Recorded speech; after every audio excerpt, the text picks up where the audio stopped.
There was a term used on here called women who have a life of leisure that we're used to seeing, right? Like we've seen those women and we know what they look like. And in our 90s movies, there were everybody's pretty wife on like, Yep. what was that movie with Mary Kate and Ashley? It was like the wife, for the dad. She just be around. She Yep. don't have a job. She just has a dog. Like we're fine with that, and it's okay with remember us that movie. that that's who people marry who have money. But then in the black community, we come from more of a scarcity of stuff. And so there's a conversation about everybody getting money. We all want money. So then to say, hey, women in this culture are hoes when they do this. You know what Yep. I mean? Women in this culture are messing up by prioritizing it. It's like they're doing what everyone else is doing. And this is really what happens with black people in general. We do what white people do, and then people are like, well, why would you do that? Why Right. would you think that's okay? Where'd you get that idea from? And it's like even the audacity to think working hard gets you money, right? Right. And then your parents got to tell you, no, you got to work twice as hard as that person to make the same amount of money, right? That's the sort of thing where it's like we're growing up in the same world. So if on some level you think this is what I'm worth, why am I thinking I'm worth something different than what you think I'm worth? If I'm seeing that people are throwing money at women from the time I'm little, and I'm like, I ain't got no money, but I see they've been throwing money at these girls over here, and I know what those girls over there look like. That's a really easy mental shortcut as far Right. as I'm concerned. It's like, what are you worth? At the very least, your body is worth money. Like, we all know that. Every woman kind of knows that. And that's not like, that's what I'm saying. It's not a hard or long message to understand in this country Or a new message. at Well, all. we have to we just skipped over a whole bunch of variables that were, so I do think that I agree, right, to a certain extent, that we do see two different cultures, specifically in this country, right? One will do one role where they just have the dog and they're not doing much in terms of the women. And then we do have the other culture who did grow up with scarcity, right? But I also do think, and understanding cultures, the best thing about my personal life, and I wanted to actually touch on this on the Jason Lee episode, but about code switching. And my life has been a code switch since the day I was born. I have a black family, I have a Dominican family, I have a white family, and I grew up with all three. And they lived in the hood, they lived in the Spanish zone, and then they lived in a really well-off suburban area. So growing up, I would go to all three different cultures, predominantly based living, and I learned that every one of them are different. And what I will say is, as black people, I think that personally we try to emulate a lot of the things that the white people do, but we try to make our own rules to it, which is conflicting with why some of their rules actually work. Meaning, like Such what? as, yeah. So for example, if and rightfully so, because I do think that it shouldn't be this way, but it's a double-edged sword. So the woman that you're talking about with the Mary Kate and Ashley example, where she was just walking around with a bag and whatnot, there was literally no pushback ever. There was really no voice for her. Now, I do believe that women should have a voice, as should everybody, right? But the problem is when you start having a voice and the voice becomes too much for that specific man, then it becomes a confrontation or conflict for what is working. So it's like you have to pick one. It's either you're gonna, go out and become this person that's going to be outspoken because you deserve to, or you're gonna play a role and don't speak, and then you can get whatever benefits that he's willing to provide. Now I'm speaking for specific examples that we're given. Obviously, there's definitely mediums and middle grounds. So I just think that we try to blend things, and it doesn't work that way. Just like I feel like nowadays people got the world messed up in here in America specifically. We got things messed up. You got men out here that can't provide for themselves. Okay, I'm not saying he has to provide for a woman, but I'm saying he can't even take care of himself trying to tell a woman that she needs to be submissive to him. I think that's delusional, right? Because he can't even take care of himself. He's not literally bringing anything to the table at that point. But then you have women, right? But then you have women who are not doing anything either, but think that they deserve everything and then can still be combative, push back, or whatever the case. Some people may want to use the term masculine, and it's like you're blurring, each side is blurring the lines. And I think that's where the real confusion is. Pick a side and stick on it. If you want a man to do all these things for it, then you got to be what that man is. I mean, what that man wants. And if he wants you to not speak that often, then that's the reality that you have to take. If you want a man that you want to be able to work as a partner and work as a team, he more likely than not is going to have less than the man who, you know what I'm saying, than the man who wants a girl to not be able to speak or have that voice, that strong voice, as the other one, in retrospect. I mean, a lot of pieces there. It is, because it is a multivariant situation. It is a multivariate situation. But I mean, let's be really clear about something. I think what gets a lot of us in trouble is that we want to have a relationship with one easy to figure out person. True. And it's like, these are all going to be different people, even if they got the same income, right? So we've got to sort of demystify this idea that there's this one rich guy who's going to want all this stuff, when it's like, in reality, most black men with money marry black women. They're not like out here going, boy, what a terrible set of options there are out here. You know, they're like, I found a black woman who's good enough for me. She talked just enough for me. She make just enough for me. Like, whatever that means, right? Like, we're not in such a despair. The truth is that people get married less when they have less money. And they also commit less often when they are not in a six-figure relationship, right? So that's across all races. That's not just us. There are some things that I think, because so many people are historically in black communities are coming from also poor communities and immigrant communities, sometimes I think we think it's coming from our culture, when in fact it's like, if you were to go somewhere else, you would feel totally different about it. Like, if you go to most people who are from the South, who have large families from the South, right? They know people who are married and been married. Now, I'm not saying those marriages are healthy. I'm just saying they know people who stay together, and it's not about the fact that the woman's using the man or the man's using the woman, right?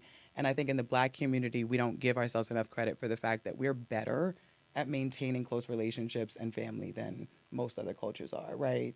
And that's Can we in. talk about that? Because I've actually never heard that statistic. I actually So, disagree, by the way. and I mean, you But can. but You we're can. gonna You can talk about- argue with the numbers. Right, you can. But you disagree about what? But I mean, it's like, for we're example, better than at all maintaining cultures. at most of the cultures in this country, Oh, right? in this So- country, okay. So when it I thought comes to in like worldwide. other comparisons of other groups of people in this country, poor people, particularly black people, and hemispherically, I actually mean that. Southern. In the hemisphere, I mean like Brazil, Oh, okay. Dominican Republic, Puerto Rico, here, African-based cultures, right? We need each other. We need each other. That's why I said, when you lose a bunch of money and then your relationship falls apart, you just lost a bunch of privilege, and now we got each other, and we got to look around and be like, but are you enough to help me get back to my good stage? Like, maybe you're not. Like, maybe you gonna mess up my whole plan for myself. A lot of us know that we grew up in communities with chosen family. A lot of us know that. We call people auntie and uncle who were not our auntie and uncle. We have people in our family who might not have never got married, but they living in the same house, you know? And I think that kind of relationship maintenance is not about the privilege on paper of saying we're married, right? It's about the reality that, like, a lot of times this concept for people, if you say, just cut them off, in our community, we're like, ooh, that's a little harsh, because our first instinct is actually, if you can fix it, maybe you fix it. And even though it might seem rude to more privileged people that you're direct, it's a good social skill to tell people what you need and what you think. Or because otherwise we're walking around and I don't like you and you don't really know it and you're not really sure what to do about that. Like, most of us who have ever been in an office know it's uncomfortable to not know if people like you or not. It's like, is this real? This is not real, you know? But good social relationships feel authentic. And a lot of us know, who are from cities with immigrants in it, with black folks in it, that the most social people we know are black folks, right? So when we're talking about relationships, we have the skills, but we're also being disempowered a lot and told about ourselves a lot. We have really low self-esteem. Often we lose people that we can't really control losing. You know, from very young ages, a lot of us lose people. So by the time we're talking about adult love, there are so many things that are ingrained into us that just go, try to prevent yourself from getting hurt, which is not the same thing as saying we don't know how to do this. Yeah. Wow. You know, and I was actually having a conversation about something like this yesterday, and I was saying people have become so naive to life, or if not naive, but dismissive to life, that they only want the good out of everybody. Not realizing that there's going to be a bad, and it's inevitable. I don't know what that bad looks like. I'm not saying you have to deal with it and tolerate it, but what I am saying is that when you experience bad with the person, that doesn't necessarily mean it has to be over, which is kind of maybe my programming as a black man born and raised in America of trying to fix things. But I also see it as that's the reality. If I fight with Aaron today, I might not be mad tomorrow. So why am I still holding on to it? I might. Yeah, but like You can hit me next week. But okay, well then we wait the week. But I feel like people be trying to be so tough for this one thing. Oh nah, red flag, cut off. But I'm like, wait, hold on, time out. How did you contribute to this? Did you contribute, if how? You know what I'm saying? And how can you get over this part? And is this really that monumental? I think we're out here trying to seek a perfect partner without any trouble, any cause, any struggle, and really any willingness in case any of these things do transpire in the near future. Well, can I ask you a question? When you make this statement, are you including people who may cross a boundary with you, like a boundary that you've set, for your mental and physical wellness or whatever, and they cross that boundary? Do you agree that it's okay to like red flag, cut them off, versus trying to work through that? If I keep it specific to what you're saying, and just want to reiterate it, make sure I'm not going off track. If you set a boundary and somebody crosses it and they break it, right? Obviously, there are different severities. So I'm not saying all boundaries. But let's say if I said, I don't know, let's use an example. Don't throw my clothes away, right? Okay. I'm just, I don't know, like. I don't know what's been going on in your relationship. No, it's not have. That doesn't have Say to. shit like the jeans. Or don't. All right, how about this? She said shit happens. You know what I'm saying? Or how about this? I definitely throw dance. Don't call me outside of my name. Let's use that. Sure, yeah, that's a Okay. simple one. That's great. I was trying not to be cliche, but whatever. Yeah, you could be cliche. That's a good one. Let's say I say don't call me outside my name, and because usually, not all the time, but usually there's always a cause and an effect, right? So there's an action and a reaction. So if maybe I had a boundary that maybe I did not disclose to you, and then you did it to me without knowing, and I called you outside of your name. And now you're like, yo, I told you don't effing do that because blah, blah. And now it's just a situation that has gone so far high with just because of the lack of understanding. Now, I think it's different when people are being malicious. Like malicious intent is different. But, misunderstanding or hell, maybe you did nothing. And I just got so much going on in my life right now that maybe I'm not even sharing with you. I'm stressed about work. I'm not happy at my job. And, you just didn't, you moved my shoes and I wanted my shoes by the door. And now I'm losing it, right? Obviously, I need a lot of help at that point. Yeah, But you need therapy. Yeah, you may need therapy, there right? goes one of them Ooh, signs. Mr. Angry. Yeah. But what I am saying is, Shoes by the door. like you mother. You not finna yell at me about no shoes. No, but in Yeah. his defense, is when you suppress so much stuff. Yeah, it's the littlest thing Yeah, that's True, but gonna that's lack of just- communication within your relationship. Or maybe it's sometimes the thing is, especially as black people, we're so used to carrying weight. Shouldering, yeah, Yeah. So that at some point in time, it's like they say, the straw that breaks the camel's back. Yeah. Right. And it's the smallest thing that makes you just act out of character. Now, here's where I personally draw the line. So to answer your question, I don't think they deserve to be cut off for certain reasons, for most reasons, unless it is malicious intent. And it actually, breaks a certain severity level, whatever that may be is subjective. Damn, I forgot what I was going to say because I wanted to clear that up, but yeah. Well, I have a question. I have a question for you. What do you think keeps people single that they don't notice? That they don't notice. I was gonna say you born single, so you ain't gotta stay I wasn't single. born single. You weren't born single. No. I was gonna say I came in here and I knew I had like 12 soulmates, but I was gonna ruin like 7 Yeah. and not meet 3, Ruin and end up with 2. We leaving just how we come. I know. I was gonna say. I mean, what keeps people single? I think for one thing, some of the most common dating advice that people are paying for right now is to just date people you wouldn't normally date. That's I think it. that's terrible. You think people should do that? I think to some degree, I think you should just meet. We seen what that happens like here at 8 at the table. But here's. I don't advise do it. you, but I mean, what you've been meeting people casually? It's been No, we've been exploding? seeing we've been seeing events, all types of stuff. I guess here's the thing. We meet a lot of people. At this point, dating apps are just as random as like being at a bar and having somebody walk up to you. Most people are on dating apps. It's not like you're finding some select, few people on these dating apps. So when you go on dating apps, you're also dealing with a bunch of people who are looking through a bunch of people, right? And so it dehumanizes an experience that's not really how you would normally go about evaluating people. And this is what I mean about friendship. I have a friend, I meet them however I meet them. As we do things together, I'm like, you know what? I like the way you think. I like the way you move. I like the way that you do stuff. It's through these shared experiences that we get to know our kind of system, the way that we affect each other.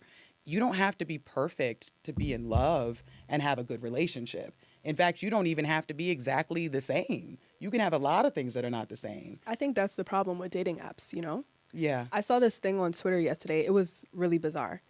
So these two people, they met on a dating app, and before they planned their first date, she asked the guy if he didn't mind filling out a questionnaire that she had set up. That's dope. How many questions are we talking It was about? about, I That's think what it we was do. 20, it was 26 questions. She created this questionnaire herself. It started off pretty generic questions. What's your favorite color?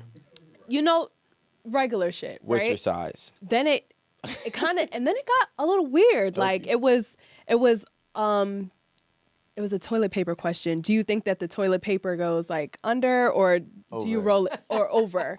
I say Or- under. What y'all say? I'm not a preference Under? person with the toilet I paper. used to be. Nah, I'm preference. I used to be No, weird I'm about it. meticulous. Now my husband. It I gotta know be a lot under. of people have preferences on it. I be feeling weird when I put my toilet paper roll on. If I gotta Like, go people this are way gonna for come it, in I'm gonna and be judge tight. me. No, yeah, I don't do that. Anyway. Under, So, yeah. and then there was like a question about like if you had a homosexual child, like how would you handle it? Just real personal questions. Oh, wow. And I think that's dope. after going through the questions, he was just like, yeah, absolutely not. Like I'm not answering this because it's like you're going to determine whether we go out or not based on how I answer these questions. And one, I understood his need to not want to do it because it's just like, well, we can go out and get to know each other like regular human beings instead of me like having to fill out what kind of seems like a test before you decide like, okay, yeah, pass. They didn't pass my test, so I'm just gonna be like real cut with it and just like, okay, well, I don't want to talk to you. I don't want to continue to try to get to know you. So honestly, I thought that the questionnaire was a little bit too much. Yeah. But I just think that dating apps specifically, that's what's wrong with it. Like we're trying to find people too much like ourselves, and that's probably not always going to be the best thing to do. I have a question about that. So, from my perspective, that seems like a very Efficient? effective and efficient way to like weed out somebody who you won't vibe with. And I'm only saying that if those questions are presented in a way that they are like deal breakers for you, or that they speak to your like fundamental principles. Because let's say he was like, nah, if my kid is a homosexual, I can't mess with it. She might have a kid that's a homosexual, and that may, or sibling or something, so that may be a fundamental thing that she can't rock with. That's why I think it's kind of efficient. You don't waste a date, you don't waste no money, you don't waste no time, you don't waste your lipstick, your foundation, your dress, your outfit, whatever, so it's like, why not? I get the point, but I don't know, it's just aggressive. something, it's aggressive, it's something not like too genuine about it. It's just real cut and dry to me. Like I'd like the experience of getting to know somebody, even if it's a wasted date. Like if we would have went on one date and I would have got to know, okay, well, this is how you feel about this is how you feel about that, I probably would rather that. Like I understand like it is a time saver, it's like energy saver, but I don't know, I just feel like it was just I cut. feel like we're living in an age where everybody, it's like you're damned if you do, you're damned if you don't. Okay. Absolutely. When I say that in reference to, I want to compare back in the day, and even they say it today, but back in the day, it was heavy. You don't talk about religion, you don't talk about politics, right? And there's a lot of people, and in fact, I used to date a girl back in the day, and her family split up once um, her father was Catholic and her mother was Catholic, and then her mother wanted to become Jehovah's Witness, and she then sought this out. They split up, but they lived in the same house, but they fought for years. I don't know where they're at today, but I feel like, and this is to avoid certain things like that, right? Because back in the day, and I wasn't there, so I'm only, projecting. But back in the day, there were certain codes about things that we don't talk about, and if you even thought different, you just kept it to yourself. But now everybody's becoming open-minded, and I want to say open-minded, but outspoken, and everybody wants to be able to express their opinion, and they have that right to. The problem is when you're dating and you're expressing your opinion, you can start to realize who is on the opposite side of the fence from you. And it could be a waste of time depending if it is something that is one of your fundamental principles or your morals or whatever the case may be. So I find it where we're at a point where the direct approach is being used, but it still has to be, there's some, like, we have to get accustomed to doing it. Yeah. So I love it. Like I said before here at 8 at the Table, we have monthly reports in my relationship. You know what I'm saying? What didn't you like? What was the worst thing that happened? Written reports? Yeah, written reports. Wow, that's formal. Yeah. And then Where your worksheet at? yeah, that's what. Get it out. Yeah, she Monthly prints it out. assignment. Yeah. But I think that that's Progress healthy report. though. And cool, though. and after that we unpack each one. Whether it was good or whether it's bad, you get good feedback and then you get the constructional feedback as well. But I think that is what we need to do in this world going forward, because everybody wants to have their own opinion. Everybody wants to voice their own opinion. So we need to know what is a conflict and what isn't. And if I can do that on the first date by giving you a worksheet or whatever the case may be, I'm with it. I What do mean, you, in your professional? I mean, it's tough because this is what I mean about dehumanizing the process, right? Like, are you excited to go on this date that you're sending this person 26 questions to answer before you go on it? Because I know if I was really excited about a person, 26 questions are not. Like, I'm going on a date. Like, I think that's really sort of the negotiation for me, is that if you think you know yourself well enough to predict where you will be in a relationship, fine, ask 26 questions, right? But the truth of the matter is, like, we grow in relationship, we change in relationship. So where I am now, even what I like sexually now, I might think I know exactly what it is, and 6 months from now, I'm gonna have to have a new conversation. Same partner. You know what I mean? And that I think is about the reality that, like, a lot of us, because we're not talking about this, even with our parents, even with our friends, we have defensive opinions, but we don't have thoughtful opinions, right? So I know what I don't want, but I don't have a dream of what I do want, right? And so a lot of times I'll tell people, even when they're married already and stuff like that, like, there's a dream within this conflict. Let's talk about the dream. Let's not talk about who did what and the facts of what or whatever. It's like, let's talk about what we're trying to get to. Why is this such a big deal to both of us, right? Yeah. My dream, when I say, what would you do if you had a gay son, is that my child feels seen and heard and respected by me. That's really important to me, right? That feels different than interrogating somebody about how they're going to treat your gay son, right? Like, and that's what I mean. It's safety. It's you being open to the process. Yeah. That part of being single, I think, is getting corrupted by fear, and a lot of people trying to make money off of people who are scared and who are single and who really want to just kind of sell the idea that you need something else. You don't have enough already. If you just buy this concept, if you just do this thing, then you'll never get hurt again. You'll always find your soulmate. But the truth is if you date, and you're probably gonna date a lot of people, and if you don't, you're probably gonna be with somebody you're not that happy with. Can I ask you this? Are there any like trends that from your professional work, trends with like dating and people in long-term relationships or marriages or whatever that may, how do I say this? They may be happening now, but maybe 20 years ago in your field, it wasn't a thing. But now it is, and it's a big thing. Do you know any trends surrounding that? Well, for one thing, the work that I do, body-based work, is kind of new. Like, not a lot of therapists actually did it years ago. It was very much like sit down, just talk, like whatever you want to do it. The idea that bodies regulate each other, No, right? no, no. I'm saying like issues with Issues with the couples, yeah, yeah, or yeah, with yeah. individuals, or single folks. Yeah. One of the things that I see is that the what do they call it? Despair and compare thing is real. That's when you're scrolling and you compare yourself to people on your news feed and you start to feel worse and worse and worse the further down your news feed you go. That's a studied phenomenon that has been affecting people, and depression has been going up.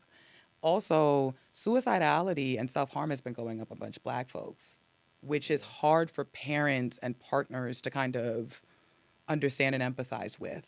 And that's a real thing that you see getting depicted in media, that you see getting depicted, in a lot of sort of fictional stories too, where you can see there's a disconnect between people using drugs, for example, like pills that are made for anxiety, depression, whatever, and actually sort of self-medicating because their parents are just like, that's not real, right? And I think a lot of us in this generation believe in God, but do not actually subscribe to religion. Yeah. So that changes the conversation amongst couples and relationships and dating to one where it's not so important whether I'm going to heaven or hell, or whether my church approves, or whether people in my community are saying this is an anointed, equally yoked match, but that I'm happy. And I think that conservatism going away has left us without like a template for what's supposed to happen or how you're supposed to parent even. Like a lot of people are asking questions about not what's normal, but what's healthy. Gotcha. And I think that's actually a really good trend, even though it's causing a lot of chaos. I think it's a good conversation. Yeah, because it's so subjective, Yeah. and then you run into you start to play with fire because what's healthy to you Ain't healthy to the it ain't next. healthy to the next person, and then all it takes is one person who finds it unhealthy to tell another person that they're unhealthy and they need therapy. Right. And we're not But, using it as a yeah, label, right? I think yeah, that's yeah. the important part, is that now I think the hard part is that labeling is not solving. Yeah. Like I could tell you you're a narcissist and we still got issues, right? Like it don't matter if I know what you are. It just matters that I know how to actually live. You know what I also think is a big issue right now? I also think the big issue is that, like, and I don't know, maybe this is something that I could possibly change my mind, but as of right now, I've come to the conclusion, I was like, I'm so tired, and I think it's so, like, foul to tell people, just find whoever works for you, right? Because I realize that we can go ahead and be whatever idea of us that we want to be, and that does not mean that there is somebody out there for that person. And that's what people really need to understand. And that's Is that what they need to understand? That's a very rough lesson for people to have to understand. But it's like, because I could think, right? I could think if I'm this way and that way and this way, and I add all these things to the pot, and then I serve this dish to everybody in the world that one person is gonna like it. First of all, the odds are against you. Second of all, there is a possibility that nobody's gonna like that. So this is where we're flirting with what's normal versus what's healthy. Because you do need some normality, because there's a reason why some things are normal, right? Sure. There's a blueprint that we can never, ever dismiss or discard. And if we look at it, the blueprint is going to hold true throughout history and throughout now. You know what one of the blueprints is? Value. And I'm saying value because I don't want to put currency in it, because at one point currency didn't exist, or what didn't exist in the same way that we think it does now. So now when you had some type of royalty or currency or value in your community or village, that is a blueprint that has worked forever. So we do know that that is something that is in your favor that has been proven to work. But now when we go into the whole ideology of you could be whatever you want, there's somebody out there for you. Just get whoever wants you. And it's like, yeah, but you're kind of putting your back against the wall with unknown odds, and realistically could lead to depression. It could lead to a lot of things if you're not being chosen, being that person. You have to like be so careful with how you say everything. I'm saying I just can't. There's nothing wrong with being thoughtful with your words. No, I don't mean that, and I don't want to disregard that, Go but I'm like, ham as a society. there's so many words that we just add our own feelings to it, and then we add these stigmas to these words, and then run with the feeling of what the stigma is for the word. But really, the word has really no feelings or stigmas to it unless society has attached it and you've bought into it. Can we get How an many times have I example of said this this? word? Well, I mean, I've been saying I That's don't. all words. Yeah, I don't I like mean, to be argue. fair, that's yeah. literally how words work. You know, Not, that's but how that's- people assign meanings to words. Well, meanings and stigmas are different, right? Sometimes, Like black. but that's what I mean. Look, You know what I'm saying? Black has a negative if stigma. you want to live in a society, here's the two choices you're actually putting up. Gotcha. Is that in one society, people think about the other people who live in that society and try to say stuff with them in mind. In the other society, they don't. That's it. It's And which consideration. one would you rather live in? I'd rather live in the one where at least people try, only because I know as a black woman what it's like for people to try and it still hurts. You know what I mean? It's still hard with people trying their best. I'd rather them not try. Because if you don't try, I'm going to take it for what it is rather than what I want to deem it to be or how it can make me feel. Like, and I don't take, and that's the thing, I'm not taking words personal. You know, there's a lot of people that say a lot of things in these comments. I don't lose sleep over a single comment. You know what I'm saying? Or whatever words that they saying. Or whatever thing, you know what I'm saying? So I cannot put, like, if you say a negative word that means negative things, then I'm gonna treat it as a negative word. But if you say a word that just has a generic meaning, I'm not adding anything to it. You know, like, I'm just gonna use this word for an example, and I don't want to go off. Submission? Submissive. Like, submissive has become a negative connotation, or has gained a negative connotation, or potentially. But let me tell you a secret. You're just learning that women have always had a negative connotation to men saying that they'd prefer for them to be submissive. But that's what social media is doing, right? We just making things Bringing things to the brings forefront. out to the like it. forefront. Yeah, but- you know but- what I I don't mean? think there's anything negative about that. But that's the thing, and that's the problem, because then we have, this is the problem. How you feel about a word does not mean what the word means. Now we have women who think submission is a bad thing. We have women that love submission. So now what happens for the guy? He's trying to decipher what the submission means to each different girl, and it's hard to You're do doing that. too much work already, right? We all got Google. But not But even. Google but not doesn't say even that. negative, though. You But feel not me? even that. Like, Which is why I say the it's not goal is- negative. The goal isn't for you to already know how to be with every single person before you meet them, right? The goal is to just meet people, right? And as you get to know them, you will learn what you'll they were figure it offended out by, along the way. what they're not Yeah. offended by. If you're on a date and you're going out and you're saying submission and she's like, no problem, right? And then you're going out with another person, they're like, the last dude who said that to me whooped my ass. Different people, right? And so that's why empathy for all of us, it has this effect on our body of really kind of calming us down. And so even though it seems like a good idea to be very idea based, we need stories, we need humans, we need people, Yeah. or else we try to avoid these things like we're gonna win or lose, when it's like, if you can actually try to sit with the idea that people believe the things that they do for a reason, and that most people have good reasons, that's enough. Well, that's the thing, and I believe that no one is really doing that when they're putting these stigmas on words.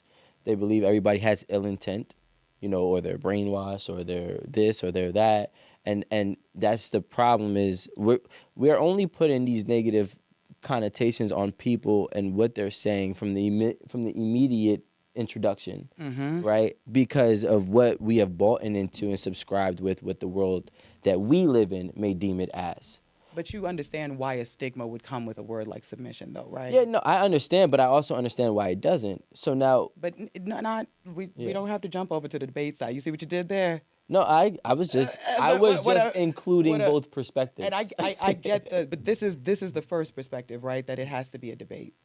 The other perspective is that we might actually have two different experiences with submission. With the actual thing, submission, right? It's an actual thing that people will have lived through. Some people be like, ooh, girl, that turns me on. Because the last time I submitted, I loved it, right? Now, some people, that is not their experience, right? To be able to kind of have the humility to say, I don't always need to have an opinion on something that ain't my experience. That's maturity, right? And I think that a lot of people they're young and they're very popular on social media.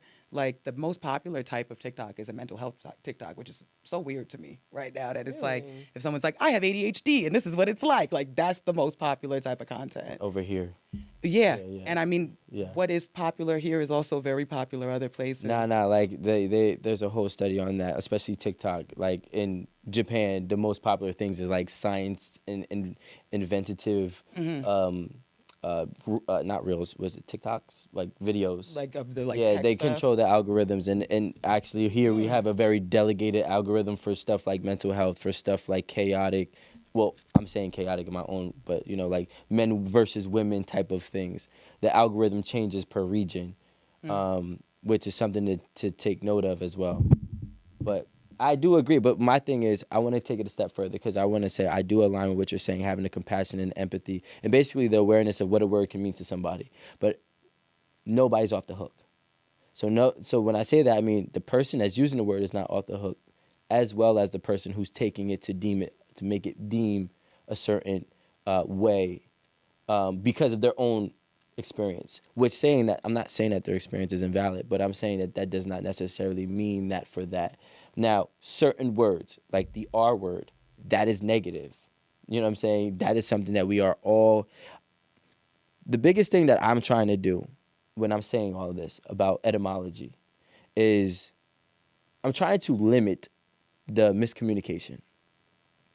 And when you limit the miscommunication, the only way that I personally could find to be a solution of limiting miscommunication is not always having empathy, because some situations don't need empathy with certain words. So the best way is to take the words for as they mean. You know what I'm saying? Or how they were derived to mean. What were they supposed to mean? That's why I think we all need to sit down with a dictionary and start understanding what certain words mean and what was the purpose and the intent for these words. Because now, in the last 20 to 30 years, we done added so many different things to so many different words, where if I could say this to you, it could be good. I could say it to her, it could be bad. And depending on her response to me, it could cause an argument, which is all negative, right? And for I you, can tell you don't like to argue. I don't like. Yeah, that you don't really like conflict. No, the thing is, it's Like, not. not that you don't argue, but like that your thought process on dating Yeah. sounds like it's like, how can we not have a I'm a preventative conflict person. before Yeah, it yeah. even happens? And it's like, Yeah, but if it this does, is a lot of eventualities that we talking about here. but if it does happen, Not real life. the problem, yeah, the problem, Not yet. the problem is I love conflict. No.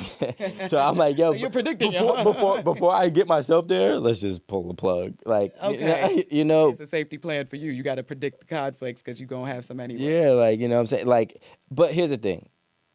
We also, I do agree, we need to be respectful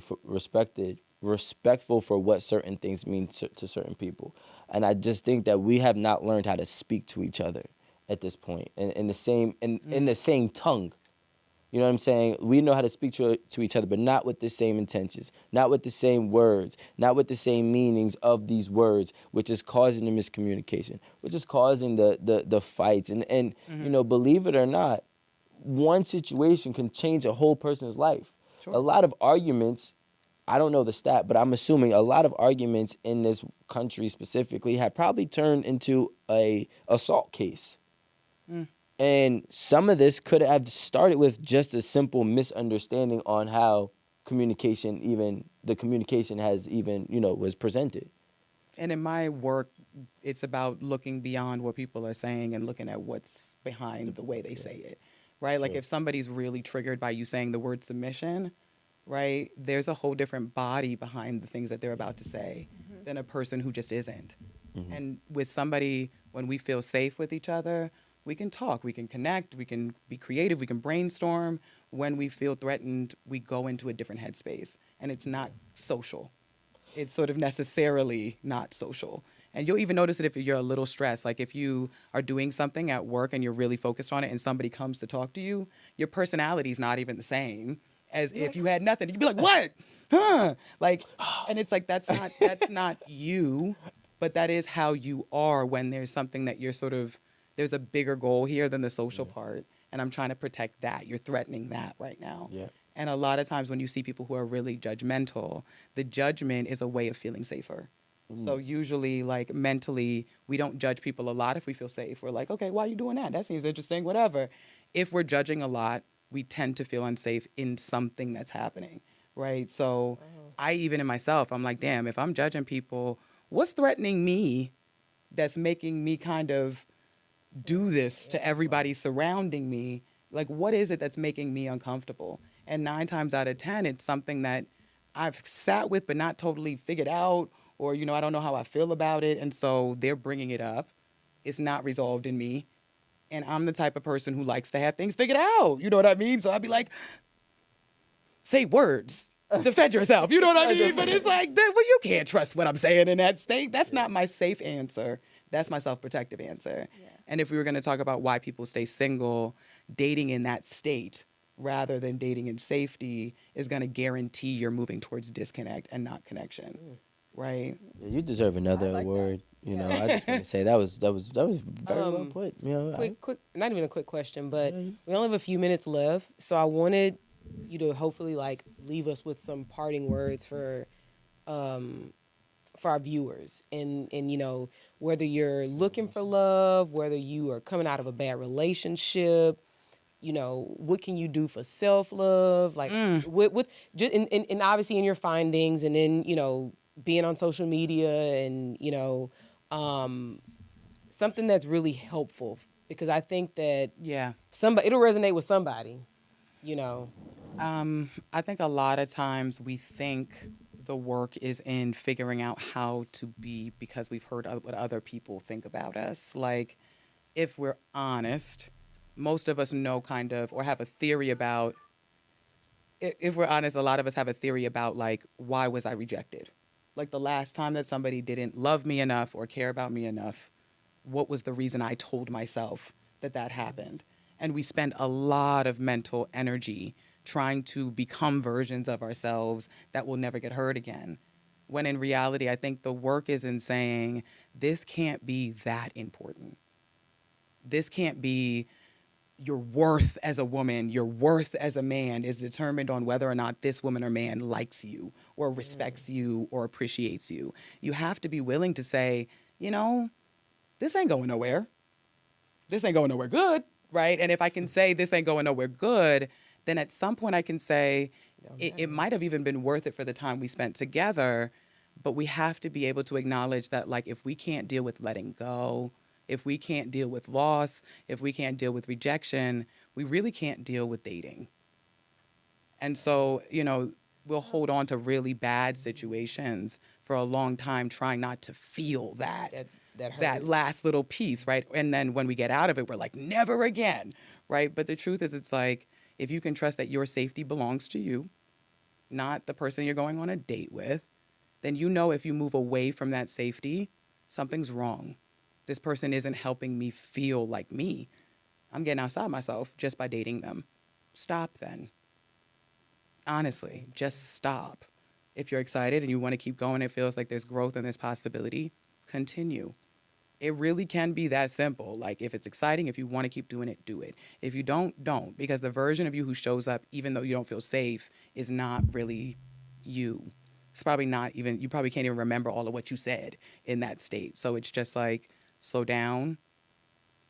Allow yourself the patience to meet somebody who actually feels like they're helping you gain safety. Even if it's a little uncomfortable. Uncomfortable is not unsafe, right? But I think we all know what unsafe feels like, right? And so that's where I'm saying, trust yourself enough to know, I know what it feels like to feel worse. I know what it feels like to feel better. If someone helps me feel better, I'm moving better. And that's it, right? I think there's a lot of rules people put on dating, and it just is like, it's not a thinky game, right? We want connection. And for Black people, it's like a radical act to have connected sex, to have connected relationships, to love each other for who we are and not our bodies or what we can do with work, right? It becomes this radical act of reclaiming. And so I'm like, reclaim that. Don't make it this whole nasty, uncomfortable, I hate men, venture. It can really be like, if this is exciting for me, I do it because I like to do it with these kind of men. Cool. It ain't got to be a gender war. Ooh, child, and it is a gender war right now. Lord. It really is. It's so annoying. I know. Look at you fueling the war. Talk about it really Well, is. hopefully we move away from that. I didn't feel as it. the You years fueled it. come. Look at you. I was just Trying saying. to start a war right now. I'm just saying there is a gender war right now, but I think there's a gender war, and it's really because of first of all, there's so many things, right? There's so many reasons, and I think that I was asked this question in an interview last month, and I really think that the next generation is going to be the best one.